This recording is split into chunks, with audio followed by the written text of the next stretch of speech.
그래서 6장 12절에서 15절입니다. 자, 우리 같이 함께 시작. 그에게 일러 말하기를 만군의 주가 이같이 말하노라. 그 이름이 가지인 사람을 보라. 그가 자기 자리에서 자라 주의 성전을 건축하리라. 그가 주의 성전을 건축하고 영광을 지나며 그의 보좌에 앉아 다스릴 것이요 그가 그의 보좌 위에 제사장이 될 것이라. 또 그들 둘 사이에 화평의 의논이 있으리라 하라. 그 면류관은 햄넷과 도비아와 여다야와 스바냐의 아들 헨이 기념하기 위하여 주의 성전 안에 있으리라. 아멘. 15절까지인데 14절까지만 읽었습니다. 자, 사실 그냥 빨리 이제 우리 1장 넷볼 환상, 내 목수 환상 이게 막 빨리 들어가고 싶은데 제가 이렇게 자꾸 여기서 머무는 이유가 있습니다. 왜 이렇게 자꾸 머물러서 다시 반복하느냐면은 제발 좀 이렇게 보라는 이야기입니다. 이렇게 보라는 게 반복하는 이야기는 이 방향으로 꼭 보시라라는 겁니다.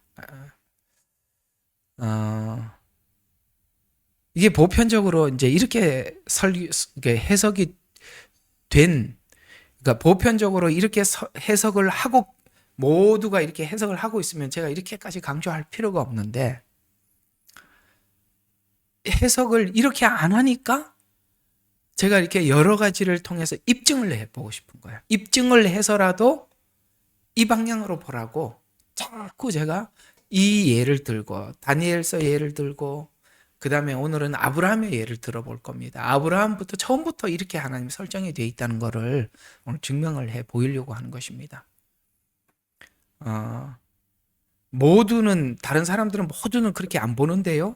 혹은 저는 그렇게 생각 안 하는데요.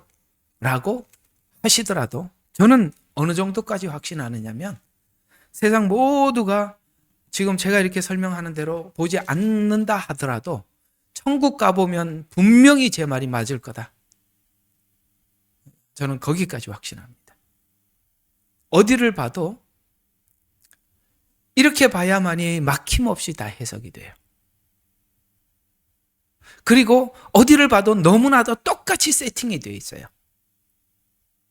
그렇기 때문에 오늘도 한 번 더 아브라함을 통해서 이미 설정된 계시와 예언이라는 제목을 가지고 이렇게 하나님께서 예언을 설정을 할 때 아브라함에게 하셨던 말씀이 지금 그대로 설정이 돼서 모든 예언이 그 아브라함과의 약속 안에서 쫙 펼쳐져 있다는 것을 한번 우리가 확인해 보자라는 것입니다. 그러면 더 분명하니까요. 자, 우리는 예언은 왜 복음과 함께 이해해야 하는가? 여러분들이 보면은 이렇게 누군가는 이제 복음을 열심히 전하는데 예언에 대해서는 참 이렇게 잘 모르시는 분들이 있어요. 사실입니다. 자, 우리 이제 모든 걸 숨김없이 열어놓고 이야기를 하면 또 누구는 자꾸 예언은 이야기하시는데 복음을 너무 몰라. 근데 이상하게도 예언을 계속 설명을 하다가 보면 이게 복음이 지향하는 게 있어요. 거기 가서 딱 이 예언이 막히는데 분명히 본인도 막히는 걸 느껴요. 이거는 이제 복음이 어떻게 설명을 하고 있는지 복음에 가서 딱 열어야 되는데 계속 예언으로 예를 들어서 도라이바에 나사를 돌리는데 이게 지금 10자 도라이바로 잘 돌렸어요. 근데 1자 도라이바를 써야 되는데 같은 도라이바니까 도라이바 맞나? 드라이버인가? 민영성도의 영화 완전히 콩글리시죠. 드라이버를 돌리는데 10자 도라이버로 지금까지 잘 돌렸어요. 근데 1자 도라이버가 필요한데 10자로 아무리 돌려도 안 된다 이 말이에요. 근데 자기가 생각할 때 드라이버를 들고 있다고 생각하고 있기 때문에 잘못 본단 말이에요. 예언을 아무리 해도 복음에서 걸리게 되고 또 복음을 아무리 전해도 예언을 모르면 또 딱 곁길로 가는데 자기가 한쪽만 자꾸 쳐다보니까 그러는 거예요. 그래서 저는 여러분들이 이제 뭐 다른 거 듣지 말고 제 거 열심히 듣고 나중에 다 정리가 되면 다 보인다고 이렇게 말씀을 드렸는데도 그래도 나는 싫어요. 다른 거 볼게요. 하는 분들에게 내가 하나 더 권면해 드리면, 어떤 분은 자꾸 예언을 전하는데 예언을 전하는 그 내용을 계속 제발 듣지 말아 주세요. 그러면 여러분들이 분명히 곁길로 가는 것을 여러분 스스로가 선택해서 가는 겁니다. 저는 그렇게 한번 묻고 싶어요. 당신이 예언에 대해서 그렇게 전하고 하나님이 보여주셔서 성도들에게 전한다면 하나님의 심판의 시간이 다가옴을 당신은 아주 가깝게 느낄 텐데, 그러면 성도들에게 예언만 전하시겠습니까? 저들이 구원을 받기 위해서는 예언이 아니라 복음이 필요하지 않습니까? 왜 복음은 말하지 않고 예언만 하십니까? 혹시 다른 의도는 있지 않으세요? 하고 내가 묻고 싶다고, 이 말이에요.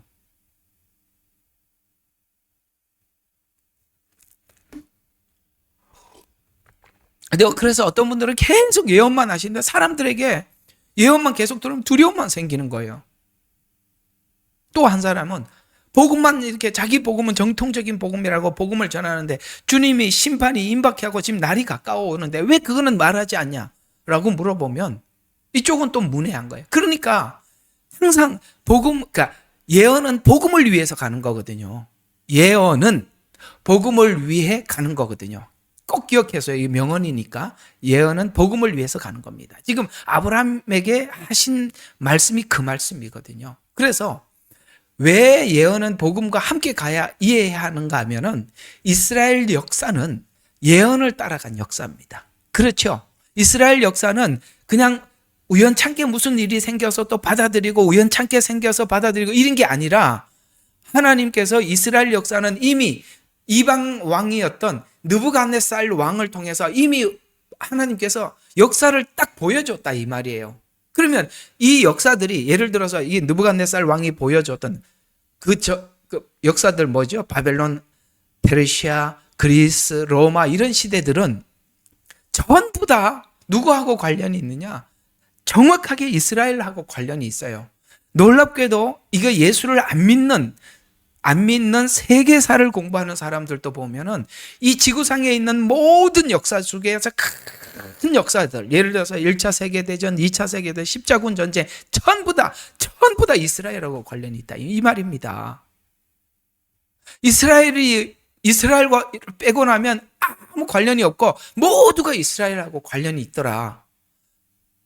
그래서 하나님께서 미래의 이스라엘 역사를 말해줄 때 앞으로 전개될 제국들을 보여주는데 이 제국들이 그냥 생겼다 사라지는 그냥 이 세상을 호령하는 제국이 아니라 전부 다 이스라엘하고 관련이 있더라는 거예요. 근데 이스라엘하고 관련이 있는 것은 딱 뭐하고 관련이 있냐? 이스라엘에게는 무슨 사명이 있어요? 예, 복음을 전해야 할 사명이 있다는 거예요. 그러니까 이 사명을 위해서 하나님께서는 이스라엘에게 모든 역사를 주관하고 계시더라는 거예요. 그러니까 이 예언은 복음을 위해서. 근데 예언의 중심에는 이스라엘이고 이 그림이 놓치면 안 돼요. 근데 이걸 뺀 상태에서 세계사를 논하고 그러면은 성경과 맞질 않아요. 이 이스라엘을 빼놓고 세계사를 논하면 예를 들어서 뭐 세계사의 주인공은 옛날에 영국이 될 수도 있고 미국이 될 수도 있고 독일이 될 수도 있고 일본이 되고 막 이렇게 돼버리는데 아니에요. 전부 다 주체는 누구냐면 이스라엘을 위해서 모든 게 뒤에 따라올 뿐입니다. 그럴 만큼 이스라엘 역사는 너무 중요한데 왜 이렇게 이스라엘이 빠진 상태에서 세계사를 풀어보려고 하는가? 사단이 만들어놓은 세계사입니다. 그건 이스라엘을 빼버려야 안 보이니까요. 이스라엘 집어넣고 나면 모든 예언이 다 열린다. 이런 얘기가 되는 겁니다. 그래서 이스라엘 역사는 예언을 따라간 역사고 예언을 따라간 이스라엘 역사는 복음을 통해서 천하 만민이 복을 받게 하여 이게 처음부터 아브라함에게 했던 말이잖아요. 복음을 가지고 있는데 이스라엘이 가야 전하는데 아시다시피 이스라엘은 갈 마음이 있다 없다? 전혀 없다. 왜? 이방인들은 뭐다? 개다. 이렇게 생각하고 있는 이스라엘이 과연 이 복음을 들고 이방인들한테 가겠습니까? 사도행전에서도 보면은 사도 바울만 이방인의 사도로 자천했지 나머지 사도들은 대부분이 다 이방인들에게 복음을 전하는 것에 대해서 탐탁지 않게 생각했어요. 베드로도 하나님께서 조금 보여주니까 열고 조금 보여주니까 열고 이렇게 한 발 한 발 갔을 뿐이지 그만큼 은혜를 받았던 유대인이었던 베드로조차도 이방인에게 복음을 전하는 이것이 그렇게 힘든 일이었다 이 말이에요. 자, 그러면 복음을 들고 있는 사람은 이스라엘이고 이스라엘은 갈 마음이 없으면 어떤 방법을 써야 되죠? 방법이 없습니다. 강제로 보낼 수밖에 없어요. 그게 디아스포라입니다. 그러면 이 예언이 처음부터 계시되었어요. 우리 창세기 12장. 항상 이 창세기 12장은 성경 전체를 여는 키와 같은 역할을 하거든요. 한번 봅시다. 창세기 12장 1절에서 3절. 자, 누가 한번 읽어봐요? 우리 선정 자매님 빨리 켜서 한번 읽어봐요. 1절부터 3절. 주께서 아브라함에게 말씀하셨는데 너는 내 고향과 내 친척과 아비 집을 떠나라. 내가 네게 보여줄 땅으로 가라. 내가 너를 큰 민족을 이루게 할 것이며 내게 복을 주고 내 이름을 위대하게 하리니 너는 복이 되리라. 너를 축복하는 자들에게는 내가 축복을 주고 너를 저주하는 자를 저주하리라. 내 안에서 땅의 모든 족속들이 복을 받을 것이라. 아멘. 내 안에서 땅의 모든 족속이 복을 받는데요. 그러기 위해서는 아브라함 보고 뭐라 그랬어요? 가라. 내가 너에게 준 땅으로 가라. 이렇게 했습니다. 놀랍게도 이 말이 마태복음 28장 끝부분에 가서 제자들에게 너희는 가서 똑같은 이야기입니다. 가라. 아브라함 보고 가라. 그 다음에 유대인이었던 유대인들 제자들 보고 너희는 가서 똑같은 이야기입니다. 그래서 이스라엘은 가야 될 사명이 있어요. 그런데 이상하게 이들은 지금 율법 안에 갇혀서 율법으로 이방인과 유대인 사이를 가를 줄만 하고 나눌 줄만 알았지 그들이 가지를 않아요. 그런데 이 네 제국이 이제 다음 시간에 이제 여러분 그 스가랴서 보면은 넷불 환상이 나와요. 이 넷불 환상이 뭐냐면은 바로 바벨론, 페르시아, 그 다음에 그리스, 로마를 이야기합니다. 이게 전부 다 지금 스가랴서는 앞으로 올 시대들이에요. 지금 여기 페르시아 시대라고 그 다음에 이제 그리스, 그 다음에 로마 시대가 올 겁니다. 그런데 놀랍게도 이 네 뿔은 뭐냐면은 이스라엘을 흩은 뿔이라 이렇게 얘기해요. 왜 이스라엘을 흩어야 했다고요? 이들이 스스로 가지 않으니까 하나님이 이들의 세력을 통해서 이스라엘을 온 세상에 흩어버리는 거예요. 이제 그림이 그려지세요? 왜 이들이 이렇게 온 세상에 흩어져서 이렇게 디아스포라로 고생을 해야 하는지. 그러나 마지막에는 하나님이 처음에 약속한 대로 예루살렘으로 돌아가서 주님을 맞이하게 될 것입니다. 이렇게 보면 이스라엘은 어떤 측면에서 보면 와, 이스라엘 정말 예수님을 십자가에 못 박은 아주 악독한 민족이 아니라 하나님의 종으로서 정말 고생한 거예요. 양과 염소의 비유가 그거예요. 내가 옥에 갇혔을 때, 헐벗었을 때, 왜요? 이게 온 세상에 흩어져서 이 고생을 하는 거예요. 이방인이었던 우리가 예수님을 알고 그들의 원가지인 그들이 하나님의 이 복음을 전파하는 역할을 하는 일을 하기 위해서 수고하고 고생한 것에 대해서 내가 목마를 때 마실 것을 갖다 주었고, 아시겠어요? 헐벗었을 때 그렇게 돌봐줬다는 거예요. 이거는 단순히 이스라엘을 측은히 여기라는 말이 아니라 그들이 어쨌거나 하나님 앞에 순종을 했던 불순종을 했던 간에 하나님의 그 복음을 너를 통해서 천하 만민이 복을 받아야 되니까 이 일을 수행하는 과정 속에서 그 수많은 어려움을 우리가 예수님을 알고 난 뒤에 보니까 그들이 왜 그렇게 해야만 하는지 이제는 우리가 알게 되고 받아들이게 되니까 거기에 대해서 함께 해주는 거예요. 이거를 여러분들 이제 이스라엘이라고 보지 말고, 이스라엘은 하나님께 이 복음을 전파하기 위해서 부름을 받은 종이잖아요. 똑같이 저 또한 여러분들에게 복음을 전하더라고 하나님께서 제 생애를 하나님이 받으셔서 제가 여러분들에게 이 복음을 전하고 있습니다. 그 여러분들이 저에게 어떤 문제가 있다고 하더라도 이스라엘처럼 바라보겠어요? 아니면 고맙다고 생각해야 돼요? 그럼요. 고맙다고 생각해야죠. 그거는 그 문제고 다른 문제고 여러분에게는 귀한 문제잖아요. 이스라엘도 똑같다 이 말이에요. 하나님의 종으로서 부름을 받아서 자기들이 원치 않는 포로 생활을 하고 원치 않는 잡혀가고 이 수많은 일들은 너를 통해서 천하 만민이 복을 받아야 되는데 그들이 스스로 가지 않으니까 하나님께서 이 뿔들을 세력들을 국가들을 세워서 이스라엘을 흩어버렸다 이 말이에요. 이게 스가랴서 이야기예요. 그럼 흩어진 걸로 끝나느냐? 아니요. 하나님이 이 흩어진 자들을 통해서 목수가 등장하잖아요. 그 다음 환상이 목수 환상이거든요. 이 복음을 통해서 이방인을 고치고 이 유대인들을 고치고 이렇게 해서 하나님 앞에 완전하게 만들었다. 이게 로마서 9장부터 11장 이야기 아니겠어요? 유대인이 거부해서 이방인들이 가서 복음을 받고 이방인들이 복음을 받아서 다시 유대인에게 전해서 서로 고친다 이 말이에요. 목수 등 환상이 그 얘기예요.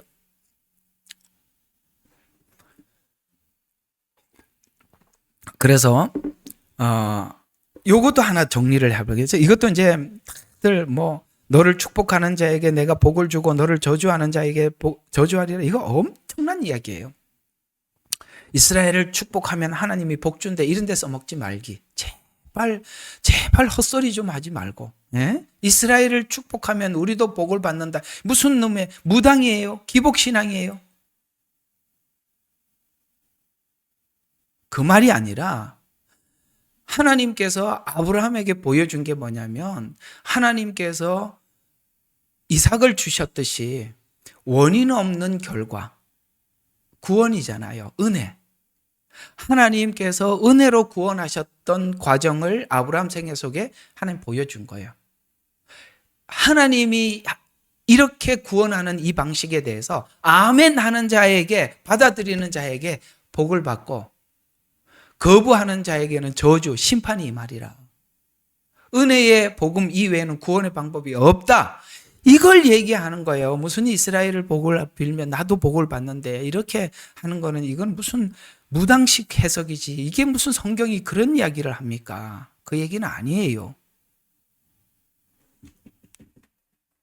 자, 그 다음 이렇게 처음부터 아브라함에게 했던 말, 나중에 이삭을 받고 이삭을 하나님 앞에 드리고 난 이후에 똑같이 한 번 더 반복합니다. 그래서 너를 축복하는 자, 너를 저주하는 자를 이삭을 통해서 봤어요. 그죠?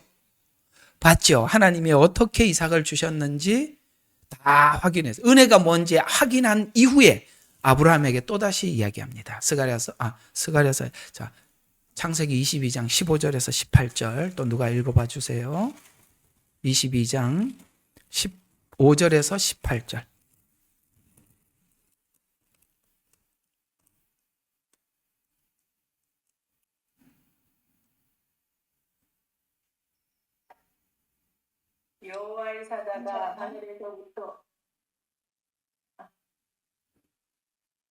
여호와의 사자가 하늘에서부터 두 번째 아브라함을 불러 이르시되 여호와께서 이르시기를 내가 나를 가리켜 맹세하노니 내가 이같이 행하여 내 아들 내 독자도 아끼지 아니하였은즉 내가 내게 큰 복을 주고 내 씨가 크게 번성하여 하늘의 별과 같고 바닷가의 모래와 같게 하리니 내 씨가 그 대적의 성문을 차지하리라.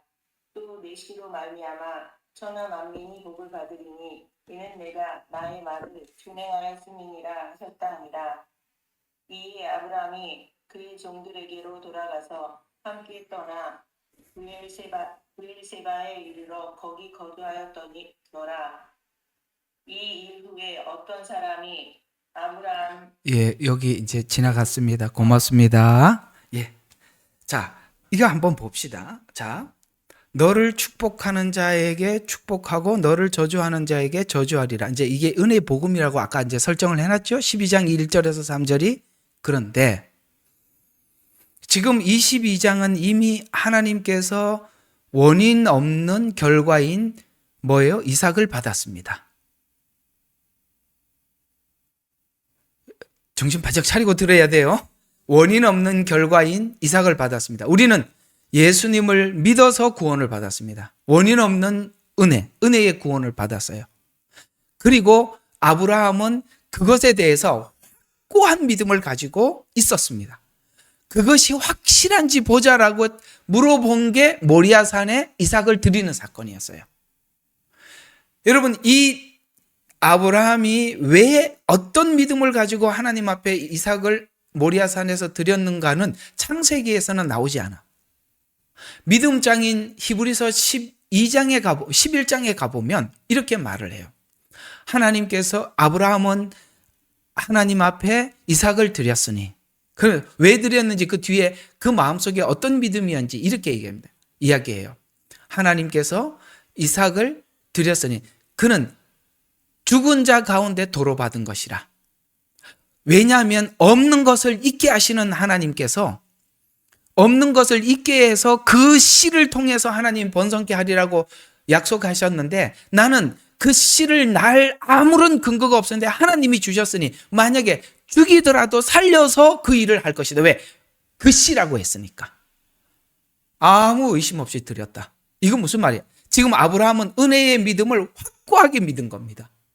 그걸 표현한 자리가 모리아산이에요. 그걸 하나님 앞에 표현하니까 지금 아브라함이 이 믿음에 대해서 조금도 의심이 없고 확고할 때 하나님이 다시 너 체험했지. 네가 알잖아. 네가 히브리서하고 다 연결해서 오늘 이 이야기가 그 얘기야. 네가 확인했고 믿고 이삭을 드렸던 은혜의 이 복음을 어떻게 하라고요? 여기 이야기하는 게 그거예요. 자, 복으로 내가 내게 복을 주고 번성으로 내가 내 땅의 씨를 하늘의 별들처럼 바닷가의 모래처럼 번성케 하리니, 여기에서 어떤 말이 제일 중요한 것 같아요. 아브라함이 아니라 17절을 보세요. 내가 복을 주고 내가 내 씨를 번성케 하고 내가 한단 말이에요. 내가. 예? 지금 이 내가 한다는 것을 아브라함은 분명히 봤고 믿었다 이 말이에요. 처음부터 창세기 12장 1절에서 3절에서도 하나님이 그렇게 말했어요. 내가 너로 하여금 계속 말했고, 여기서 내가 너로 하여금 한다는 것을 실제 아브라함은 체험을 했고, 이걸 그대로 믿는 자들은 복을 받고, 요대로 하시는 이걸 믿지 않는 사람들에게 저주한다는 이 저주는 뒤에 심판으로 나오는 거예요. 이건 율법이 아니에요. 정확히 은혜의 복음을 이야기하는 거예요. 그래서 그래서 이 복음을 네가 확인을 한 것처럼 이제 18절에 그러니까 내 씨 안에서 땅의 모든 족속이 복을 받으리니 이는 내가 나의 음성에 복종하였음이라. 이게 아브라함이 확인한 복음이다 이 말입니다. 그래서 모든 민족이 복을 받아야 되니까 아브라함이 가만히 있으면 안 되죠. 가야죠. 이게 바로 예언이라 이 말이야. 어떻게 갈 것이냐. 안 가는데 스스로는 안 가니까 하나님이 보냈다. 이게 예언이라 이 말이에요. 자, 그러면 이제 우리가 여기 앞에 있는 내용을 가지고 세팅을 했으니까 자, 정리를 해봅시다. 이스라엘의 거부와 이방인의 구원의 확장. 자, 이사야서로 가봅니다. 아까 이스라엘이 왜 거부했는지 아시죠? 그들이 스스로 의를 위해서 하나님의 의를 거부했다라고 말을 하는데, 자, 이것도 빨리 누가 찾는 대로 여러분들이 좀 오늘 읽어봐 주세요. 이사야서 49장 5절에서 6절. 이제 자기의 종을 삼으시려고 태초부터 나를 조성하신 주께서 야곱을 다시 자기에게로 데려오시려고 말씀하시니라. 이스라엘이 모이지 않았지만 아직도 내가 주의 눈에 존귀하게 될 것이며 내 하나님이 나의 힘이 되시리라. 그가 또 말씀하셨도다. 내가 나의 종이 되어 야곱의 지파들을 일으키며 이스라엘의 보존된 족속을 돌아오게 하는 것은 쉬운 일이라. 내가 또한 너를 이방인들에게 기초로 주리니 내가 땅끝까지 나의 공이 되리라. 아멘. 똑같은 이야기했지만 아브라함에게 했던 말 그대로잖아요. 그죠? 이제 자기 종들을 삼으시고 태에서 나를 조성하신 주께서 야곱에게 다시, 자, 이게 왜 이스라엘을 또 야곱으로 지칭을 하는지는 다음에 또 설명을 해드리겠습니다. 아브라함, 이스라엘을 대표하는 인물은 당연히 우리 모두 아시다시피 아브라함 맞습니다. 그러나 근성은 야곱과 같다는 거예요. 진짜 뺀질뺀질하죠. 자, 그래서 이제 자기 종으로 삼으시려고 자기 태에서 나를 조성하신 주께서 야곱을 자기에게로 데려오시려고 말씀하느니라. 이스라엘이 모이진 않지만 아직도 내가 지금 하나 번뜩 생각이 나는 게 있어서 하나 조금 짚고 지나가 보도록 하겠습니다. 그러면 왜 하나님은 말 잘 듣는 다른 민족을 선택하시지 이렇게 뺀질뺀질한 야곱 같은 이스라엘을 선택하셔서 이렇게 복음을 전하게 하시나? 한번 가만히 생각해 보세요. 왜 그럴까? 하나님께서 말 잘 듣는 아무개 민족, 잘 듣는 아무개 민족이 있는지는 모르겠습니다만, 그런 민족을 안 부르시고 이렇게 말 안 듣는 이들을 보내실까? 말 잘 듣는 민족이 이 사역을 했더라면 자기들이 한 거겠죠. 하나님께서 하나님의 종을 세우실 때는 그 종이 할 말이 없는 종을 세우십니다. 할 말이 많은 종들은 안 세워. 왜? 자기가 하니까. 그래서 하나님이 세우신 종들은 참 자기 자의로 할 수 있는 게 없는 사람들을 세워서 하나님이 일해놓고 하나님이 영광을 받는. 왜? 똑똑한 사람 세워놓으면 자기가 하거든요. 그 사례는 저를 보면 이해가 가요. 진짜 저는 너무 뭘 하나 외우지를 못하겠어요. 그냥 하나님 주신 거 하고 나면 끝나고 나면 너무 힘들어요. 참 이게 정말 이게 인간이라는 게 자기 힘으로 하기 시작하고 자기 머리로 뭘 하기 시작하면요. 이게 아이디어가 계속 생기거든요. 저는 이렇게 이제 제 나이가 이제 60이 넘었으니까 제 나이 또래 목사님들 쭉 모여보면 이렇게 한번 살아온 인생들이 눈에 쫙 보여요. 이게 목회 한 40년 하신 분들이기 때문에 지금까지 이렇게 사용하는 언어, 주변 사람들을 대하는 태도 이런 거 보면 교회 안에서 어떻게 하는구나. 뭐 보지 않아도 눈에 뻔한데 자기를 관리하신 분들이 많지 않습니다. 자기를 관리하지 않고 방치한 분들이 많지 않아요. 참 많아요. 자기를 관리한 사람이 많지 않아요. 그만큼 인간은 성공 앞에서도 변질되고 실패 앞에서도 변하는 거예요.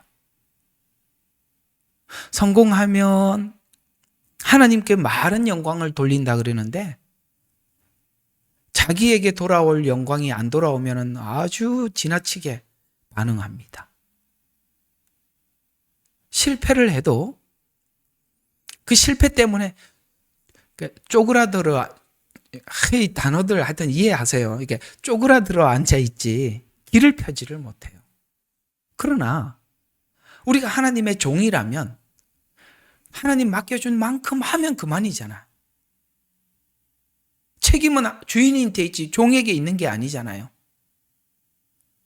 그냥 맡겨준 만큼 최선을 다해서 하면 그걸로 마음의 쉼을 얻으면 되는데 인간이라는 것이 그게 잘 안 되니까. 그래서 하나님이 제일 쓰기 좋은 게 뭐냐면 하나님이 능력이 없이는 아무것도 못하는 사람을 쓰는 거예요. 이스라엘은 자기들이 자랑할 게 하나도 없는 게 이방인들을 너무 싫어했는데 하나님이 보내서 그 일을 했단 말이에요. 우리가 이방인인 우리 입장에서 봤을 때 그들이 좋아서 한 게 아니라 그들이 우리를 싫어했는데 그 일을 했다면 그거는 그들이 한 일이 아니고 누가 한 일이다? 하나님이 한 일. 그래서 이스라엘을 쓴 거예요. 참 역설적이죠.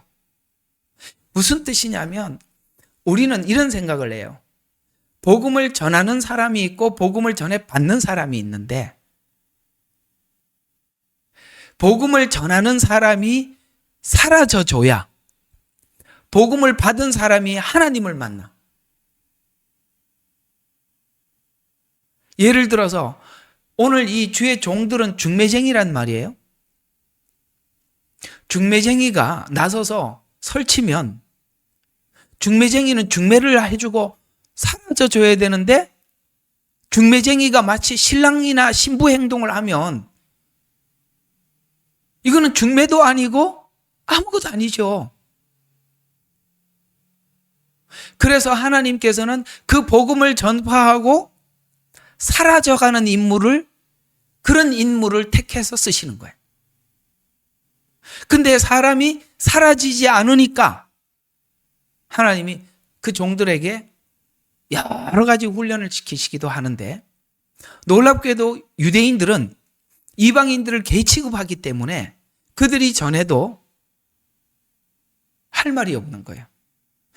이방인들을 개 취급을 해서 복음을 전했던 요나가 40일 후면 무너지리라 라고 외치고 그러면 40일, 39일 남았다. 어떡해.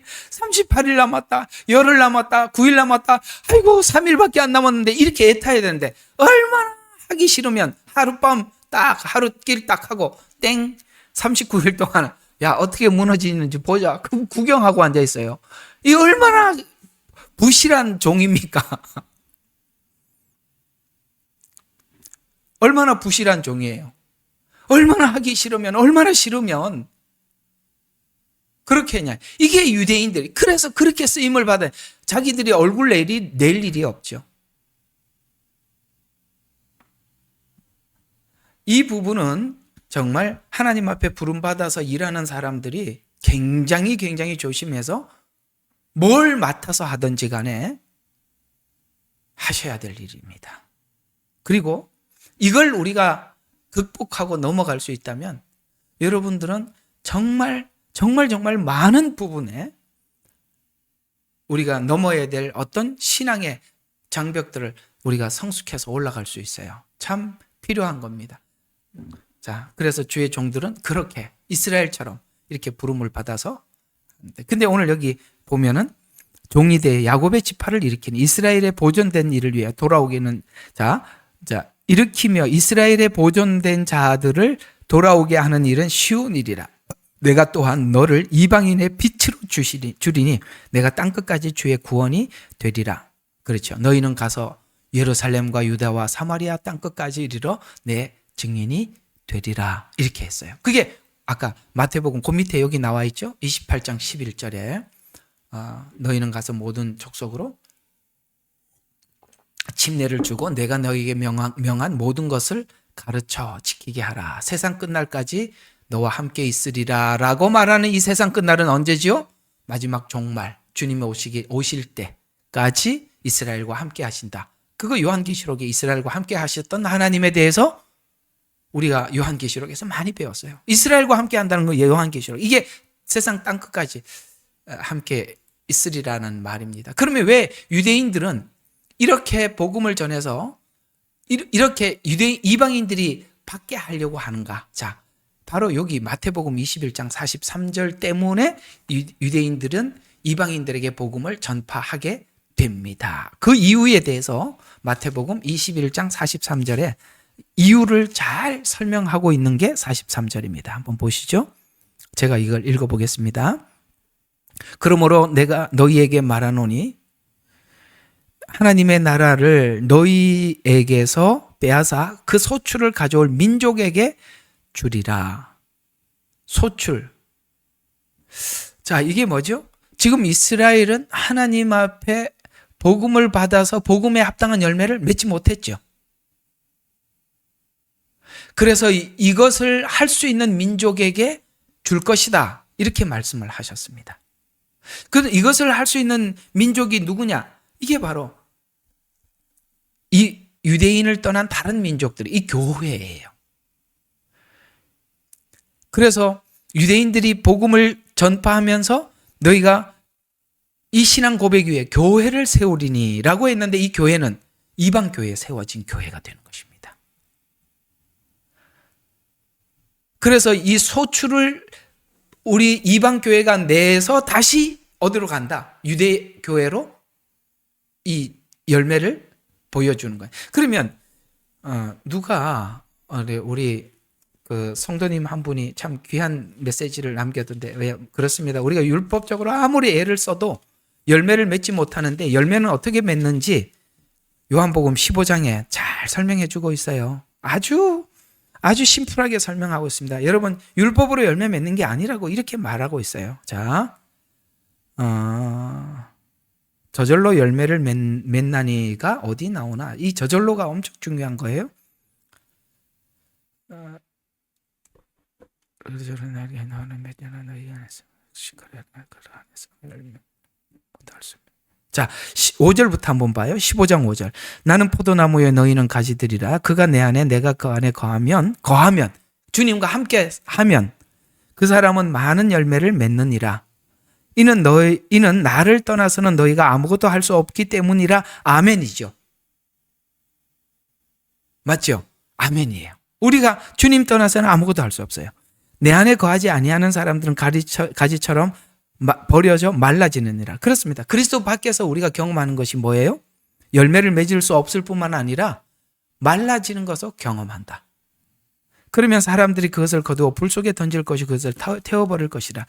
그 다음에 여기 이제 내 안에 거하는 자는 저절로 열매를 맺는, 이 저절로가 어디 나와요?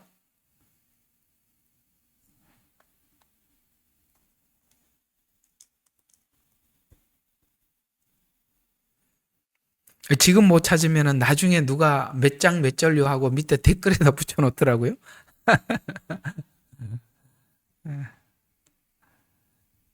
깨끗해 밑에 있으면 내 안에 역시 그렇게 되는. 여기 킹제임스는 그렇게 잘 안 나오나요? 하여튼 내 안에 거하면 그는 저절로 열매를 맺나니. 여러분 이 저절로라는 말이 굉장히 중요해요. 이게 굉장히 중요한 거예요. 주님 안에 있으면 우리가 주님께 붙어 있으면 주님이 내 안에 계시면 우리는 그 열매가 저절로 맺는 열매인데 우리가 열매를 우리가 맺어 놓으니까 이상한 열매가 나오죠. 유대인들은 율법 안에 있으니까 자기들이 열매를 맺으니까 하나님이 주신 열매가 아니에요. 그래서 소출을 너희들이 내지 못해서 너희에게서 빼앗아 그 소출을 가져올 민족에게 주었는데 이방 민족들이 저절로 열매를 맺거든요. 이걸 보고 유대인들은 다시 하나님께 돌아와서 이게 은혜 안에서 열매를 맺는구나 라는 것을 깨우칠 날이 올 겁니다. 사도행전 1장 8절에 보면 유대와 사마리아와 땅끝까지 이르러 내 증인이 되리라. 땅끝까지 전파하라 라고 말씀을 하시는데 그 전파하는 복음이 뭐예요? 은혜의 복음입니다. 그리고 사도행전 13장 46절과 47절에 보면 이 사실에 대해서 누구보다 잘 알고 있었던 바울은 머뭇거리지 않습니다. 오늘 우리 이제 예배 마치고도 잠시 이야기를 나눴습니다만 베드로와 다른 사도들, 그 다음에 사도 바울과 차이는 뭐냐?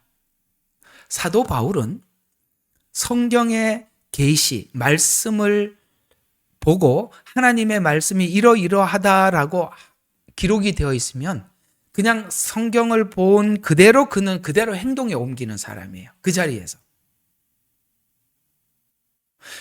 또 하나는 베드로나 다른 사도들은 하나님께서 열어주는 만큼 이방인들에게 접근을 합니다. 아시죠? 고넬료.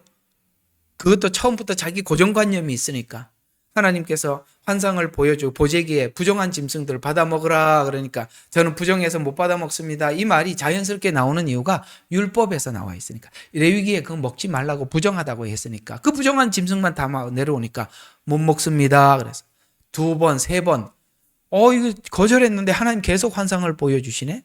이게 무슨 뜻이지? 하고 생각했을 때 누구예요? 고넬료의 하인이 문을 두드리면서 와서 이러이러하니까 복음을 전하. 아, 이거 이방인에게 복음을 전하라고 하시는구나. 근데 왜 이걸 베드로가 그 생각을 할 수밖에 없었었냐면은 그가 복음을 전했을 때 많은 5천 명, 7천 명이 3천 명, 5천 명이 돌아올 때 복음을 전했을 때 이방인들도 예수님을 믿고 성령 받는 것을 눈으로 봤거든요. 그때 아차 하고 딱 느낀 거예요. 이방인에게도 복음이 구원이 임했구나 라는 생각을 하고 있었어요. 그렇다고 해서 적극적으로 가지는 않았어요. 이방인에게도 복음이 전해졌구나라는 생각까지는 했는데 실제적으로 자신이 가서 전해라는 얘기를 지금 이 환상을 통해서 딱 그 타이밍에 찾아옴으로써 고넬료 집에 감으로 인해서 이게 무슨 뜻이냐면 베드로는 유대인들이 생각하고 있는 이 율법이라는 틀이 확 벗겨진 게 아니라 이 말이에요. 그러나 하나님께서 그 계시를 열어주는 만큼 자기 생각을 바꾸어서 유대인들에게 다가가더라. 이런 얘기를 하고 있는 거예요. 그러나 바울은 처음부터 성경의 계시가 이렇게 전개됐다는 걸 알고 그는 이방인의 사도가 되라, 이만큼 열어주고 또 한 발짝 더 가라, 이게 아니라 아예 거기에 자기를 몸을 던지는 거예요. 그래서 두 타입이 있다라는 거예요. 하나는 한 발 한 발 점진적으로 하나님 보여주는 대로 걸어가는 자들이 있는가 하면 오늘 이 사도 바울처럼 이렇게 하나님께서 성경을 통해서 이미 계시된 것을 확인하면 자기 몸을 던지는 두 가지 타입이 있더라. 그러면 누가 더 많이 하나님을 체험할까? 여러분 누가 더 많이 체험할 것 같아요? 베드로예요, 바울이에요? 바울이죠. 그래서 바울이 쓴 메시지들은 너무나도 깊고 넓은 거예요. 그리고 바울이 교회를 세우면서 여러 가지 문제들을 귀에다 듣고 답안을 제출해 주는 게 이게 지금 남아있는 성경들이에요. 왜요? 앞으로 있는 모든 교회가 똑같이 닥칠 문제들을 바울이 이해해서 그것을 글로 남겨서 모든 교회에 성경이 되고 하나님의 말씀이 되도록 남겨야 하기 때문에 바울을 그렇게 쓰신 거예요. 참 멋있죠? 난 진짜 하나님이 최고의, 정말, 어떻게 말할 수가 없어요. 진짜 하나님을 그냥 1000% 믿어, 100% 믿어서도 안 되고 그냥 올인하는 거야. 얼마나 완벽한지 몰라. 여러분들도 이렇게 해서 여러분의 신앙을 붙잡아 주시는 거예요. 어느 날은 내가 이렇게 고민이 많고 번민이 많을까? 나는 예수 잘 믿고 구원받은 줄 알았는데 또 이렇게 들어보니까 아니라는 걸 어떡하지 고민하게 하고, 이게 여러분들을 붙잡아주는 하나님의 방식이에요. 그걸 하나님이 여러분들에게 책 잡으려고 그런 게 아니라 하나님이 우리를 붙잡고 있는 방법들이 사람마다 다르다 이 말이에요.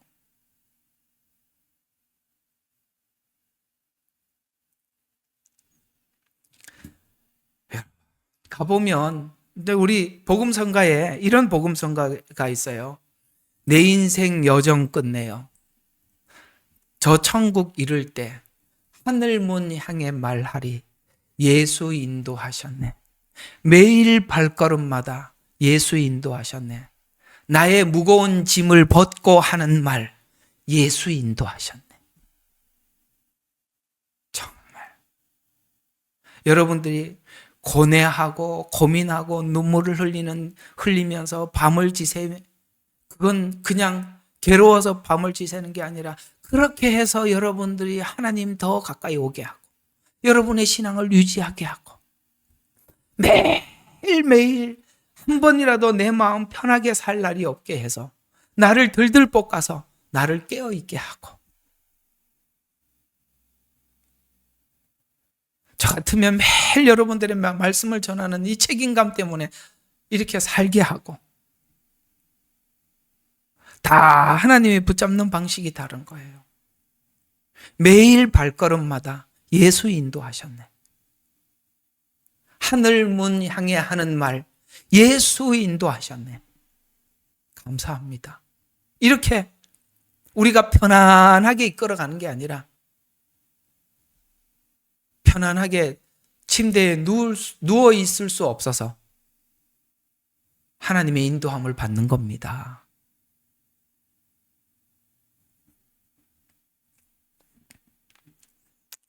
자, 그다음 복음과 예언의 조화를 설명하고 이해한 제자들, 이제 그렇구나, 하나님께서 우리를 왜 부르셨는지 이제 제자들이 알기 시작합니다. 누가복음으로 한번 가보시죠. 참 벌써 시간이 1시간이 다 됐네요. 그죠? 누가복음 24장 27절. 자, 누가 좀 읽어봐요.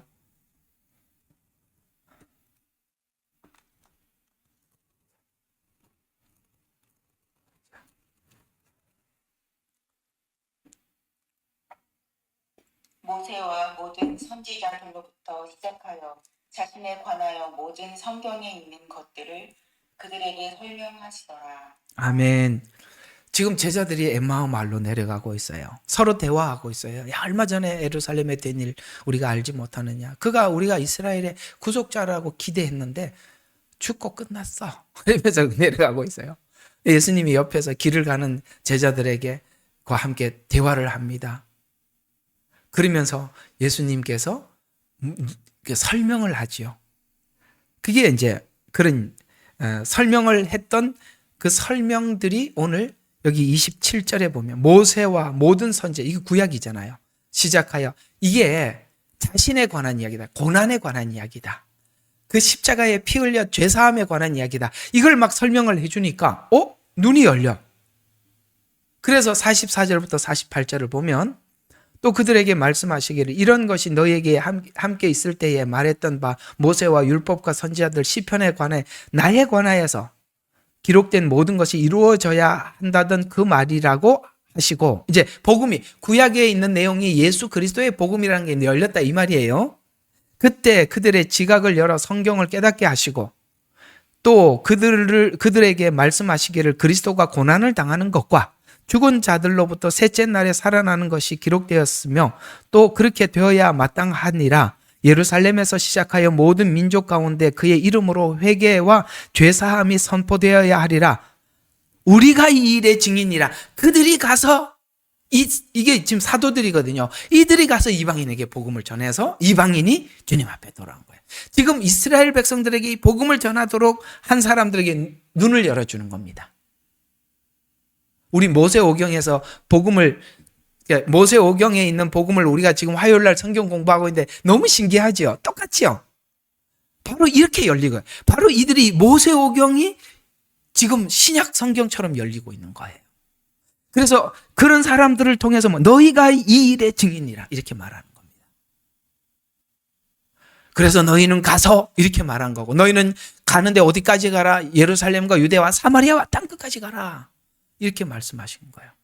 그래서 바울이 생각해 보니까 땅끝까지 가려고 하니까 모든 길은 로마로 오니까 그래서 내가 로마에도 복음을 전하여야 하리니 한 겁니다. 이 안에 있는 그 당시의 시스템을 복음을 전하는 데 썼던 거예요. 지금은 하나님께서 우리에게 이런 시스템, 이 좋은 시스템을 줬잖아요. 얼마나 감사해요. 이게 동시에 우리가 화면을 옛날에 음성만 주고받아도 감사한데 지금 화면까지 이게 켜고 보니 이게 얼마나 감사한 일이에요. 나는 정말 여러분 이렇게 컨퍼런스 가서 얼마나 감사한지 매일 이름을 보고 얼굴을 봤더니 가서 금방 알겠어요. 요즘은 이렇게 검사도 해요. 누가 왔나, 아직 누가 빠졌나, 이것도 다 검사를 할 정도로 이제 됐습니다. 로마라는 이 길이 복음을 전하는 데 썼고, 지금은 인터넷이라는 이 온라인이라는 방식을 통해서 우리가 세계 만방의 복음을 전할 수 있는 길을 하나님이 열어서 바울이 그 당시 로마를 통해서 복음을 전하던 오늘은 이런 것을 통해서 하나님께 복음을 전해야 되겠구나라고 하나님이 이렇게도 하셨다라는 이야기입니다. 자, 여기 한 군데만 더 보도록 하겠습니다. 에베소서를 봐야 돼요. 그러면 이 복음이 어떤 복음이에요? 제자들이 들고 갔던 복음이 뭐냐? 물론 예수님을 통한 구원의 복음인데 이 복음이 교회를 통해서 유대인과 이방인이 어떻게 하나가 되게 하셨나? 이게 에베소서 말씀이거든요. 자, 에베소서 3장 9절부터 3장 6절에서 9절까지. 자, 3장 6절에서 9절입니다. 이는 이방인들이 복음으로 말미암아 그리스도 예수 안에서 함께 상속자가 되고 함께 지체가 되고 함께 약속에 참여하는 자가 됨이라. 이 복음을 위하여 그의 능력이 역사하시는 대로 내게 주신 하나님의 은혜의 선물을 따라 내가 일꾼이 되었노라. 모든 성도 중에 지극히 작은 자보다 더 작은 나에게 이 은혜를 주신 것은 측량할 수 없는 그리스도의 풍성함을 이방인에게 전하게 하시고 영원부터 만물을 창조하신 하나님 속에 감추어졌던 비밀의 경륜이 어떠한 것을 드러내게 하려 하시니라. 아멘. 아멘. 자, 이렇게 지금 읽으신 게 개역 개정이시죠? 개역 개정 성경책을 읽으신 거죠? 맞죠? 네. 예, 그렇군요. 이게 제가 이렇게 딱 비교가 되는 거예요. 이게 킹제임스하고 많이 비교가 되는. 여기 참 중요한 단어들이 좀 빠진 것 같은데요. 자, 여기서 보면 잘 봐요. 한번 하나하나 좀 6절부터 한번 살펴봅시다. 자, 이는 이방인들과 복음을 통하여 그리스도 안에서 공동 상속자가 되고, 이게 이제 대체 신학이 딱 들어가 버리면은 이 공동 상속자라는 이 공동이라는 것은 나 말고 누구하고 같은 공동이라는 이야기가 되는데, 이 공동이 예수가 딱 돼버립니다. 아니에요. 예수님이 아니라 이스라엘과 이방인의 공동이라는, 이 유대인과 이방인을 이야기하는 것이 이게 예수님이 아니에요. 자, 봐요. 이는 이방인들이 복음을 통하여, 아까 이제 너희가 이 일의 증인이라라고 했어요. 그래서 이 복음을 전하기 위해서 교회를 세웠습니다. 그래서 복음을 통하여 그리스도 안에서 공동 상속자가 되고 한 몸이 돼요. 그의 약속의 동참자가 된다는 것이라. 그의 약속의 동참자. 그러면 약속을, 자, 보세요. 유대인이 약속을 받았거든요. 아브라함에게 하신 약속, 그 다음에 다윗에게 하신 약속, 그렇죠? 그 다음에 예수님 성찬식에 하신 약속 다 유대인들이었습니다. 근데 그 약속이 유대인들에게만 있었는데 교회를 통해서 이방인들이 들어옴으로써 교회 안에서 하나가 돼서 공동 상속자가 되었다. 그 약속의 언약에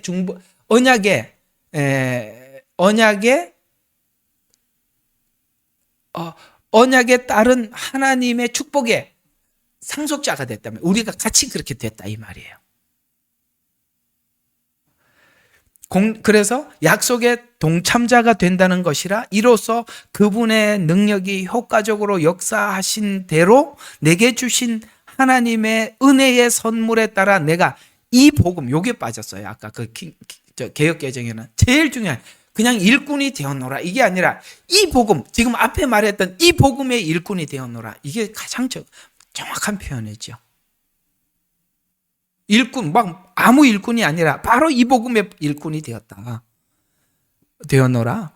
모든 성도들 가운데 가장 작은 자보다 더 작은 나에게 이 은혜를 주신 것은 이방인들 가운데 헤아릴 수 없는 그리스도의 풍요함을 전파하려 함이라. 여러분, 바울은 평생 하나님 앞에 절대 얼굴을 못 들 일을 했죠. 스데반 죽이는데 가결했고 하나님의 교회를 핍박하는데 앞장섰으니 자기가 무슨 일을 하더라도, 그래서 하나님이 고침을 딱 지어놓고 쓰시는 거예요. 그리고 또 살면서 변질될까 봐 3번 하나님 앞에 기도했는데 내 은혜가 족하도다 그대로 살아라 이렇게 하시는 거예요. 참 기가 막히죠. 그 약점을 하나님이 딱 붙여놓은 것은 평생 겸손하게 살으라는 거예요. 그래서 작은 자보다 이 풍요로움 전파하게 하려 합니다. 또 예수 그리스도를 통하여 만물을 창조하신 하나님 안에서 세상이 시작할 때부터 감춰왔던 비밀, 신비의 교제, 이게 뭡니까? 세상이 우주 만물이 창조하기 전에 이미 이 계획을 하나님이 예언을 하고 창조를 하셨대요. 그래서 이게 유대인들 이게 거부해서 안 되겠구나, 이방인들을 통해서 다시 유대인들을 구원해, 이렇게 중간중간에 하나님께서 안 되니까 다음 계획을 세우고 이런 게 아니라 처음부터 창조 이전부터 이 계획이 있었대요. 그러니까 하나님이죠. 중간중간에 안 되는 일 이렇게 만들어가는 거 우리도 그래도 어느 정도는 할 수 있잖아, 그죠? 우리도. 그래서 하나님이신 거예요. 그래서 이 계획의 창조 이전으로 올라가는 거예요. 예수 그리스도를 통해서, 이 예수님을 통해서 이렇게 구원할 것을, 만물을 창조하신 하나님 안에서 세상의 시작할 때 감추어왔던 신비의 교제가 무엇인지 모든 사람들에게 알게 하려는 것이니, 이는 교회를 통하여서 천상에 있는 것들이나 정사들이나 권세들 있지만 사단의 권세니 모든 권세를 다 뭐예요? 하나님의 다양한 지혜를 알게 하는 것이라. 그래서 이 모든 것이, 이 에베소서가 뭐냐 하면 모든 것을 뭘로 통일시켰냐? 예수님으로 통일시켜 그 안에 다 모아서 하나님께서 타작마당을 정하게 해서 갈라내고, 예수 안에서. 그래서 여러분들이 예수 안에서 성화된 것 진짜, 예수 안에서 구원된 것만이 진짜, 예수 밖에서 한 거는 아무것도 허당이라는 거예요. 전부 다 예수 그리스도 안에서만이 하나님이 이 작업을 하시는데, 그러니까 여러분들이 모든 일이 예수님이 빠졌다 그러면 우리는 아무것도 아니고, 예수님이 들어가 있다 다 있는 거예요. 계속 13절까지니까 한번 봐요. 이것은 하나님께서 그리스도 예수 우리 주 안에서 계획하신 영원한 목적에 따른 것이라. 그 안에서 우리가 그분의 믿음, 그분을 믿음으로 뭐예요? 자, 오늘 제가 여러분들한테 하고 싶은 이야기는, 이렇게 하나님께서 이 그림을 가지고 시작했고 이 그림 안에서 들어왔고, 생각해 보니까 모든 그림이 맞고 성경이 맞고 나도 맞고 다 맞아. 그래서 여러분들한테 하고 싶은 얘기가 그거예요. 12절 보세요. 그 안에서 우리가 그분을 믿음으로 담대함과 확신을 가지고 나가느니라. 아멘. 이걸 우리가 믿을 때, 이 확신이 있을 때, 성경을 어디를 봐도 이것이 확인이 될 때 우리가 뭐가 생기냐? 담대함이 생기고 확신이 생기고 믿음이 생긴단 말이에요. 제가 그래서 자꾸 증명을 해드리고 싶은 거예요. 어디를 봐도 이건 하나님께서 이렇게 경륜을 준비하시고 이렇게 끌고 하시네. 이야, 우리가 얼마나 행복하냐. 어? 예수님의 그 큰 그림 안에 우리가 있다는 거예요. 지금 어디 있든 상관없어요. 그 주님 안에 있다면 담대함이 있고 확신이 있다. 그러므로 너희로 인한 나의 환난 때문에 낙심하지 않기를 바라노라. 너희로 인한 나의 환난들. 이게 뭐죠? 에베소 교인들 때문에 지금 바울은 큰 어려움을 겪고 있어요. 그러나 야, 걱정 안 해도 된다. 내가 이 환난을 당하더라도 너희가 이걸 깨달아서 이걸 안 해. 나는 걱정, 나는 만족해. 내가 고생해도 오케이, 아멘이야. 내가 너희들이 이렇게 서는데 내가 이렇게 좀 당하는 거, 그 말이잖아. 13절. 그러므로 너희가 너희로 인한 나의 환난들 때문에 낙심하지 않기를 바라노라. 그것은 너희의 영광이니라. 야, 이게 이쯤 돼야 하나님의 종이죠. 아이고, 누가 나한테 이런 짓 했어? 나빠. 죽일 놈이야. 이런 것만 가슴속에 있으면 뭐하냐 이거예요. 에? 고맙지. 나를 지지밟고 올라가서 여러분들이 하나님 앞에 이렇게 서게 얼마나 감사한 일이에요. 하나님, 그것이 제 영광입니다. 감사합니다. 죽음은 나에게 역사하고 생명은 너희에게 역사하느니라. 하나님 고맙습니다. 이럴 기회를 주셔서. 그렇지 않아요? 자, 오늘 이야기를 정리해 보겠습니다. 오늘은 제가 여러분들에게 사실은 뒤에 여기 있거든요. 더 하려니까 참 낯이 안 서요. 또 여기 지금 요거 들어가야 되는데 이게 지금 할 얘기가 너무 많은데 이게 자꾸 여기 머물어서 좀 그렇습니다만, 그냥 오늘 이걸로 아브라함 이야기로 이제 마무리는 하겠습니다만, 자, 정리를 한번 해요. 이 요지가 그거예요. 여기 있는 이야기도 이 창세기 15장, 16장, 21장, 20장, 22장 이게 전부가요. 하나님의 경륜이 앞으로 미래에 이스라엘 역사 속에 어떻게 전개될 것이 아브라함 생애 속에 딱 세팅을 해갖고 줄을 딱 잡아놨다고요. 정확하게 똑같이 갑니다. 그러니까 지금 에스겔서, 다니엘서, 요한계시록 이런 예언들이 갑자기 나타나는 게 아니라 처음부터 아브라함에게 딱 설정을 해놨다 이 말이에요.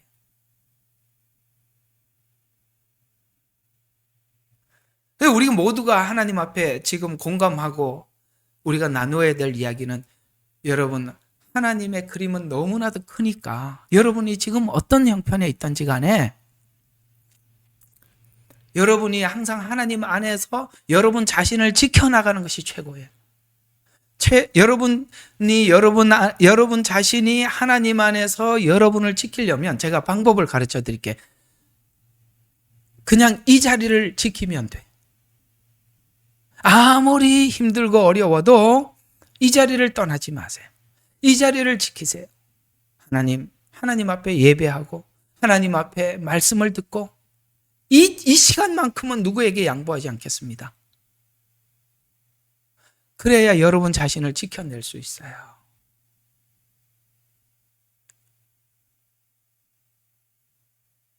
됐죠? 자, 이제 다음 주부터는 진짜 이제 나갑시다. 뇌뿔 환상, 내 목수 환상, 또 이제 성경에 중요한 어떤 메시지를 담고 있습니다. 그렇게 하기로 하고, 자, 오늘은 여기까지 하고 기도하고 마치겠습니다. 하나님, 창세 이전부터 하나님께서는 예수 그리스도 안에서 통일될 것과 공동 상속자가 될 것을 이미 그림을 가지고 있었습니다.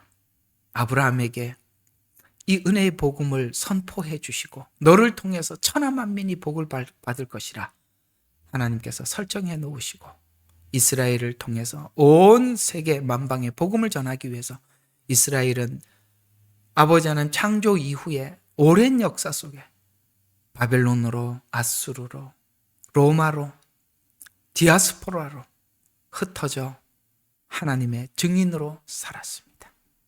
아버지 하나님, 저들의 수고를 저희들이 압니다. 그러기에 아버지 하나님이 저들이 옥에 갇혔을 때 돌아볼 줄 알고 목마를 때 마실 것을 줄 줄 아는 정말 하나님의 종의 역할을 저들은 잘 알지 못한다 할지라도 수행하는 저들에게 함께 나눌 수 있고 공감할 수 있는 저희들이 다 되게 축복하여 주옵시고 오늘도 귀한 말씀을 통해서 다시 한번 확인케 해 주셔서 감사합니다. 아버지 하나님, 이 복음이 우리를 담대케 하시고 아버지 하나님, 두려움 없이 확신하는 믿음을 가지고 우리가 하루하루를 살아갈 수 있는 나날들이 되게 하옵소서. 예수님 이름으로 기도드렸습니다. 예레미야의 눈물은 시대에 맞는 말씀 선포와 변질되지 않은 순수 복음을 외치고 있습니다. 함께 연결되어 하나님께 예배드리며 이 마지막 때에 하나님께 쓰임받길 원하시는 분은 카카오 채널로 연락 주시면 연락드리도록 하겠습니다. 고정 댓글에 채널 경고와 착제에 대비한 예비 채널과 제2채널 링크를 올렸습니다. 이 채널 또한 구독 부탁드리겠습니다. 감사합니다. 우리는 역사상 가장 중요한 시점을 지나고 있습니다. 하나님께서는 하나님의 일을 하시기 전에 사람을 준비시키셨음을 우리가 알고 있습니다. 하나님 말씀은 마지막 때에 대추수, 대부흥의 때가 있다고 분명히 예언하고 있습니다. 아멘. 하나님의 말씀이 그대로 성취될 것을 믿습니다. 예레미야 눈물은 잠자는 교회와 영혼을 깨우기 위해 노력하고 있습니다. 이 가슴 뛰는 일에 함께 하길 원하시는 분은 카카오 채널로 연락 주시기 바랍니다. 당신은 위대한 하나님의 사람입니다.